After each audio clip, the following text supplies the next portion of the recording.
एक व्यक्ति को जहरीले सांप ने काट लिया। जब डॉक्टर ने उसे दर्द से राहत देने के लिए मॉर्फिन देने की सलाह दी तो उसने साफ इनकार कर दिया। वजह ये नहीं थी कि वह कोई कठोर या साहसी व्यक्ति था, बल्कि इसलिए कि वह कुछ समय पहले तक नशे की लत से जूझ रहा था। जब उसे पता चला कि उसकी प्रेमिका मां बनने वाली है तो उसने जीवन की दिशा बदलने का निश्चय कर लिया। लेकिन जब उसने अपनी जिम्मेदारी निभाने की बात कही तो उसकी प्रेमिका ने उसे साफ कह दिया कि वह उनसे दूर ही रहे। ये बात उसके दिल को चुभ गई, मगर उसने अपने वादे से कभी मुंह नहीं मोड़ा। वह अकेले दम एक दमकल केंद्र पहुंचा जहां वह फायरमैन बनने की कोशिश करने गया था। वहां उसे तुरंत मना कर दिया गया। जैसे ही वह लौटने को था, दमकल प्रमुख ने उसे रोक लिया और बस एक सवाल पूछा, तुम फायरमैन क्यों बनना चाहते हो? उसका उत्तर सीधा और सच्चा था, मैं पिता बनने जा रहा हूँ। उसने कहा कि वह चाहता है कि उसकी बेटी उस पर गर्व करे। ये सुनकर प्रमुख ने उसे एक अवसर देने का निर्णय लिया, लेकिन साथ ही कहा कि उसे दल का विश्वास अर्जित करना होगा। उसे 1 घंटे के भीतर 15 किलोमीटर की चढ़ाई पूरी करनी थी। वह बेहद कमजोर था और किसी को उम्मीद नहीं थी कि वह यह कर पाएगा। जैसा अनुमान था, कुछ ही दूर जाकर वह उल्टियां करने लगा। जब टीम के अन्य सदस्य लौटे तब तक वह केवल आधे रास्ते तक ही पहुंच पाया था। सभी को लगा वह अब हार मान लेगा, लेकिन सबको चौंकाते हुए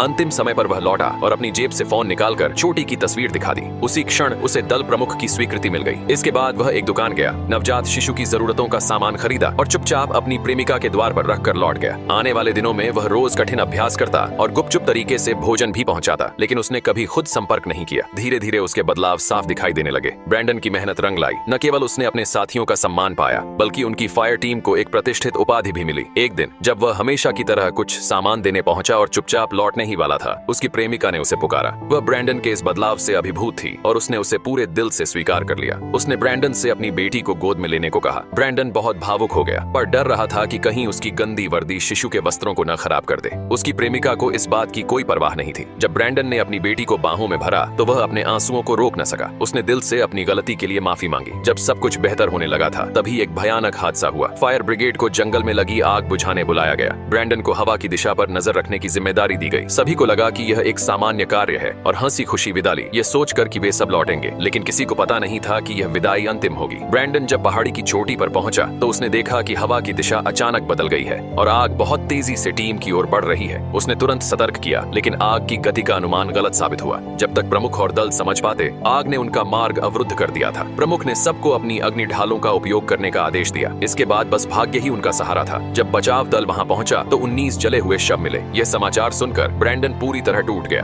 उसने मन ही मन सोचा, काश वह भी वहीं समाप्त हो जाता। लेकिन अब जबकि वह जीवित था तो उसे अपना अंतिम संकल्प पूरा करना था। शहीद हुए फायर फाइटर्स के परिवार एक व्यायामशाला में इकट्ठा हुए, इस आशा में कि जो एक व्यक्ति बचा है वह उनका अपना हो सकता है। जब ब्रैंडन वहां पहुंचा तो सबकी उम्मीदें टूट गईं और रोना फूट पड़ा। ब्रैंडन का दिल भी उन्हीं के साथ रो पड़ा। यह कथा एक सच्ची घटना पर आधारित है।